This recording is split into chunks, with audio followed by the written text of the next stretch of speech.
जो खुद गिरे हैं वो संभलने की बात करते हैं, हमें अपने घरों से निकालने की बात करते हैं। अरे जो लोग फटे नोट नहीं बदल सकते पाटिल, वो लोग संविधान बदलने की बात करते हैं। जो लोग फटे नोट नहीं बदल सकते पाटिल, वो लोग संविधान बदलने की बात करते हैं। संविधान बदल नहीं सकता क्योंकि इस देश में संविधान एक ऐसा, बाबा साहब ने 395 कलम संविधान में लिखी, 8 परिशिष्ट है। उसकी बदौलत आज हम जो दाना पानी खा रहे हैं, आज हम अगर सांस भी लेते होंगे तो बाबा साहब की पुण्याई है। इस देश में कोई जानवर भी जिंदा है तो बाबा साहब की पुण्याई है। इस देश में पेड़ भी जिंदा है तो बाबा साहब की पुण्याई है। बाबा साहब ने इंसानों को नहीं, जानवरों को, पेड़ पौधों को, सबको संरक्षण दिया। सबसे बड़ा योगदान तो महात्मा गांधी जी को दिए। मैं उन्हें भी गांधी जी कहूंगा क्योंकि वो भी अपनी जगह। चलो, मैं जातीय दंगे नहीं फैलाना चाहता, मैं गुजराती में अच्छी बात बताने आया हूँ, किसी के बारे में बुरा बोलना नहीं आया, लेकिन इतिहास ही बताऊंगा कि रिश्ते के डोरी को कभी टूटने ना दी और मौके की घड़ियों को कभी हाथ से छूटने ना दी।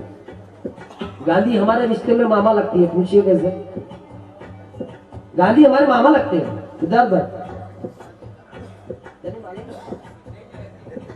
गांधी हमारे मामा लगते हैं, कैसे मैं बताता हूँ। जब गांधी जी उपोषण करते हैं तब उनकी बीवी कस्तूरबा गांधी बाबा साहब के पास जाती है, कहती है भैया मेरे पति के प्राण सिर्फ आप ही बचा सकते हो। तो कस्तूरबा गांधी हमारे पिताजी को भाई बोलती है, तो वो हमारी कौन हो? बुआ हुई ना, बुआ का मिस्टर कौन हो? मामा। इसलिए मैं बोलता हूँ नहीं पढ़ला कभी कामा न गांधी हम जमाना। इसलिए हमारे गांधी जी, चलो ठीक है रिश्ता भी बना लिया, मामा भी बना लिया, लेकिन देखो गांधी जी को कैसे बचाया बाबा साहब। मैं किसी के बारे में गलत नहीं बोलूंगा, गलत फहमी का शिकार नहीं होना, क्योंकि मुझे मालूम है गांधी के उसूलों पे चलने वाले भी बहुत से लोग हैं, इतिहास गवाह है। मैं नहीं बोलता, मेरी क्या औकात है, मैं तो अभी 23 साल का हूँ। ये इतिहास बोलता है बरसों से आया हुआ कि रिश्ते के डोरी को कभी टूटने ना दी और मौके के घड़ियों को भी छूटने ना दी। मगर मेरा भीम एक ऐसा दिलदार भाई था यारो, जिसने कस्तूरबा की चूड़ी टूटने ना दी।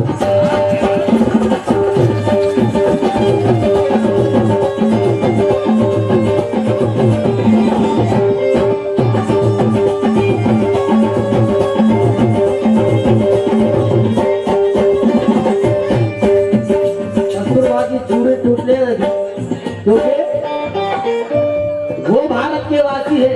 नहीं, भारत के जनसागर में भीम साहब कोई तरह नहीं। बंटू भाई, आपसे बहुत बड़ी आशा है मुझे, क्योंकि आप ये भागदौड़ संभाल सकते हो। मैंने आप में वो जज्बा देखा है, क्योंकि मेरे मिजाज के जहाँ लोग मिलते हैं मेवा अलग ही रहता है।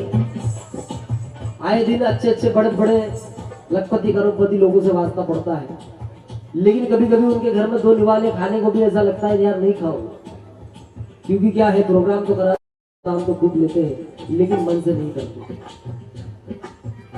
हमारे काम में कोई बढ़ चढ़ कर नहीं होते साहब, इसे की तवज्जो का अमील है। अब नए बच्चों भी सुन लो, जो कुछ भी बनोगे तो बाबा साहब का नाम कभी नहीं भूलना। हमारे काम में कोई बढ़ चढ़ कर नहीं होते, ना कोई डॉक्टर बनता, ना कोई कलेक्टर होते। कसम भगवान गौतम की हम कभी के मर गए होते अगर भारत में पैदा बाबा अम्बेडकर नहीं होते। इसलिए कि भारत के जनसागर में भीमसा कोई तरह नहीं, भारत के जनसागर में भीमसा कोई तरह नहीं।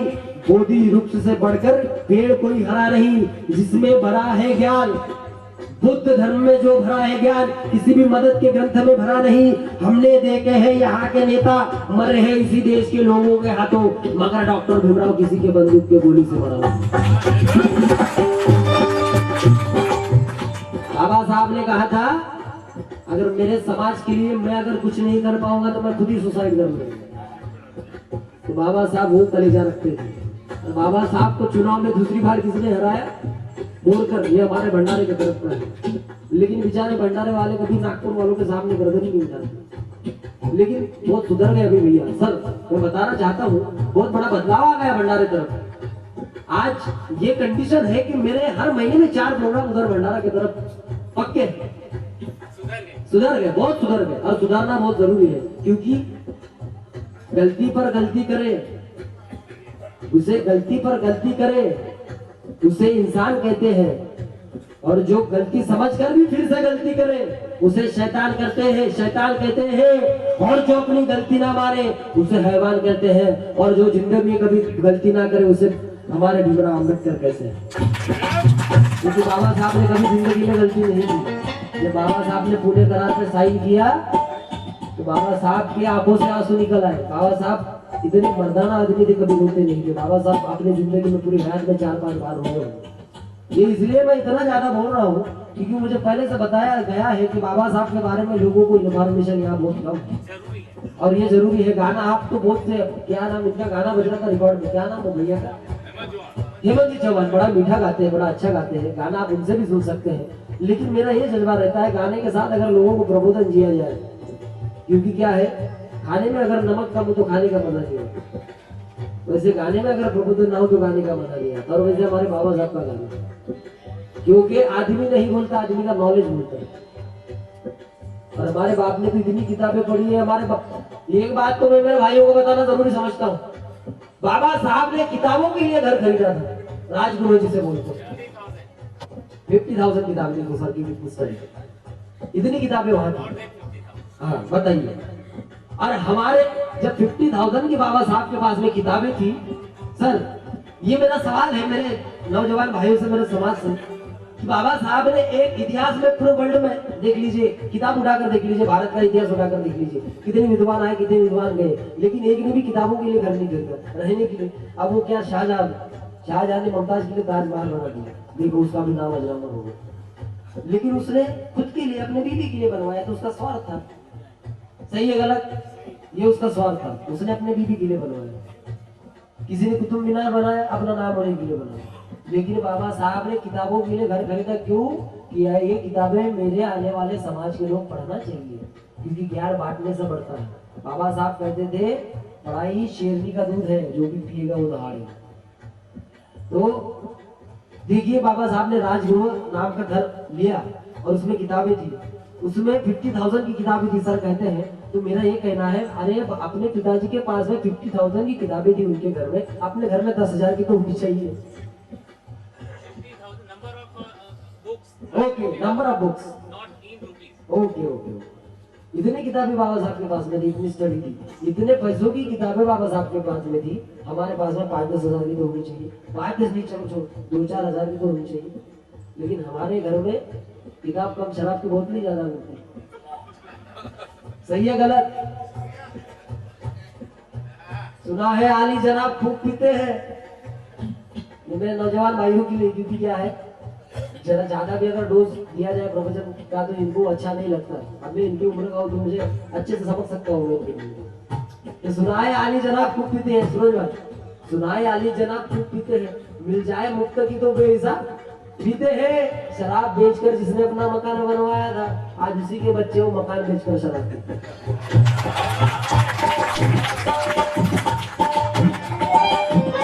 इसलिए आप सर्दी में घर मेरे आओ तो घर मेरा नैनीताल हो जाए। ये आप अलग किस्म से भी बोल सकते हो कि आप सर्दी में घर मेरे आओ तो घर मेरा नैनीताल हो जाए। अगर इस देश में शराब बंद हो जाए तो ये देश मालामाल हो जाए। इसलिए बोलकर मैं बाबा साहब को उठाया था, लेकिन कुदरत का इंसाफ देगी, इतनी बुरी मौत मरा हो, मैं बताने के लिए भी मुझे शर्म आती। एक हड्डी तक उसकी नसीब नहीं हुई। ये कुदरत का करिश्मा है। मुद्रा हत्याकांड हुआ, उसके बाद में भी आप समझ सकते हो कुछ पापी लोगों ने एक कांड किया।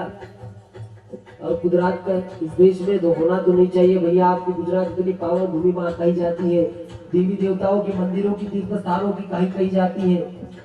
और यहाँ अगर ऐसे ग्रहण अगर लगे तो गुजरात का नाम, हमारे अमिताभ बच्चन साहब आते हैं टीवी पे, एक बार तो चलो गुजरात, एक बार तो चलो गुजरात में एडवर्टाइज आती है उनकी, आप लोगों को पता है क्या बोले ना? हाँ, एक बार तो छिड़े गुजरात। हाँ, गुजरात नहीं देखा तो कुछ नहीं देखा। तो मैं यही कहना चाहूंगा गुजरात वासियों, नडियाद वासियों, अपनी पावन भूमि को इसी तरह पावन रखिए, अपने मंदिरों को पावन रखिए। मैं किसी मंदिर के खिलाफ नहीं हूँ, मैं किसी मस्जिद के खिलाफ नहीं हूँ, क्योंकि हमारे शाहू महाराज ने, उनका राज्य ऐसा था कि मुस्लिम समाज जो है, जो इस्लाम कौम है, इस्लाम कौम का धर्म ग्रंथ है कुरान, कुरान शरीफ। कुरान शरीफ उस टाइम में भारतीय लैंग्वेज में था, भारतीय लैंग्वेज में था। तो शाहू महाराज ने उस टाइम 25,000 रुपए खर्च करके उन्हें हिंदी में ट्रांसफर किया। क्यों? कि यहाँ के सर्वसाधारण मुसलमानों को वो समझना चाहिए। और उसी शाहू महाराज ने हमारे मुस्लिम बांधवों को, हमारे मुस्लिम भाइयों को नमाज पढ़ने के लिए जगह नहीं दी। तो नमाज पढ़ने के लिए जगह नहीं दी तो हमारे शाहू महाराज ने उन्हें पक्के मस्जिद बना के दी। ये हमारा शाहू महाराज। लेकिन आज वही मुसलमान भाई हमारे शाहू महाराज को भूल बैठे हैं। तो इसलिए मेरे मुसलमान भाइयों से मैं तवज्जो चाहूंगा कि देखिए, वली वली है, संत संत है, महापुरुष महापुरुष है, इनमें कोई दूजा भाव नहीं था। दूजा भाव हम लोग करते हैं। कुदरत ने किसी के साथ दूजा भाव नहीं किया। मेरा खून लाल है, आपका पीला है क्या? मुझे 4 आंख है, आपको 2 है क्या? तो आपको कुछ एक्स्ट्रा, आप खुद को क्यों इतना ऊंचा समझते हो? क्या है आपके पास? है क्या ऐसा? आपका भेजा मतलब क्या 4 किलो का है, हमारा बस 2 ग्राम का है? ऐसा तो कुछ है ही नहीं। क्या है क्या आपके पास? बस बढ़ाने के लिए है, ऐसे घुमाते रहो और लोगों को लूटते रहो। इनके चक्कर में कभी आना नहीं तो ऐसे घुमाते गोल गोल और घूमते रहते हैं। अमका करने से फलाना होगा, ढमका करने से अमका हो जाएगा। अरे अगर भगवान पूजा करने से अगर नाव अगर ऊपर आती है तो मेरा चैलेंज है, मैं अभी यहाँ 1 लाख रुपए जमा करता हूँ, पूजा कराओ और बाबा साहब के जो ग्रंथ की जो जहाज जो डूबी थी वो जहाज ऊपर लाके बताओ। चैलेंज है हमें, मतलब ऐसा नहीं है कुछ भी। कुछ पहले वो इलेक्शन के टाइम में हमारी तरफ महाराष्ट्र में ऐड आती थी एक सरकार की, ये भैया एक औरत उसमें बताई जाती थी, उसमें कहती थी उसके घर में दीवा ऐसा मतलब लाइट लगाया जाता था और कहती थी हमारे घर में बिजली आई ये सरकार की बदौलत, ये सरकार की कृपा से, मेहरबानी से। और एक लड़की मतलब एयर होस्टेस, मतलब प्लेन उड़ रहा है वहां से, वो वहां खड़ी है एयर होस्टेस का ड्रेस पहन के और वो कह रही है कि मैं आज एयर होस्टेस बनी हूँ तो ये सरकार की बदौलत, ये सरकार की मेहरबानी से, महिला धोरण से।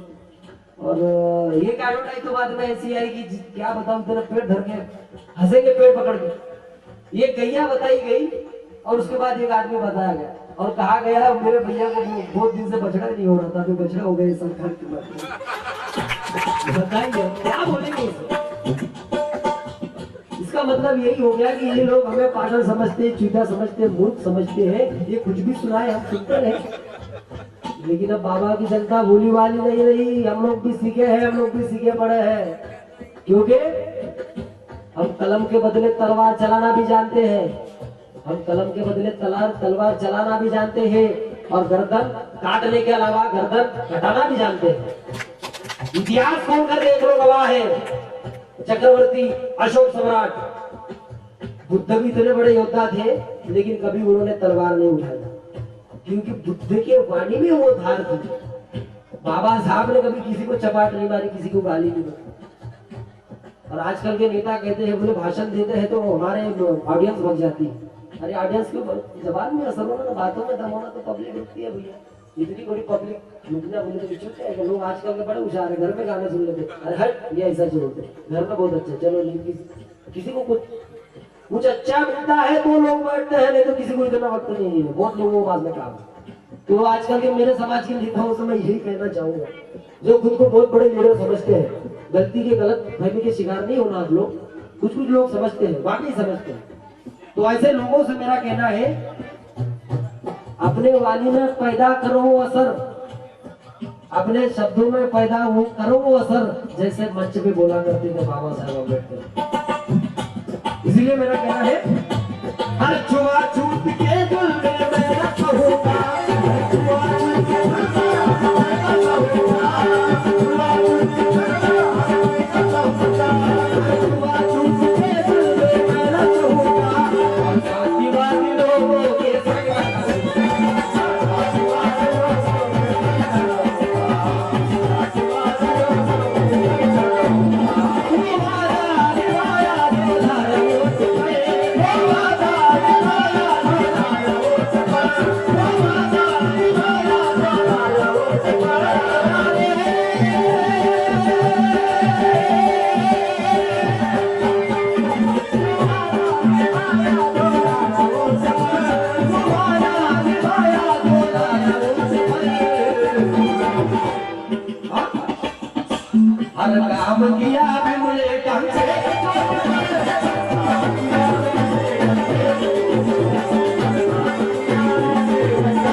कहते हैं क्या? हर छुआ छूट के दिल में मैं रहूंगा, छुआ छूट के दिल में मैं रहूंगा, छुआ छूट के दिल में मैं रहूंगा। हर छुआ छूट के दिल में जीवदान मिला गांधी को किसकी मेहरबानी, जीवदान मिला गांधी को किसकी मेहरबानी, जीवदान मिला गांधी को किसकी मेहरबानी, जीवदान मिला गांधी को किसकी मेहरबानी। संविधान लिखा ऐसा जो सबकी कदर करे, संविधान लिखा ऐसा जो सबकी कदर करे, संविधान लिखा ऐसा कि सबकी कदर जाए। तो देखिए मेरा ये कहना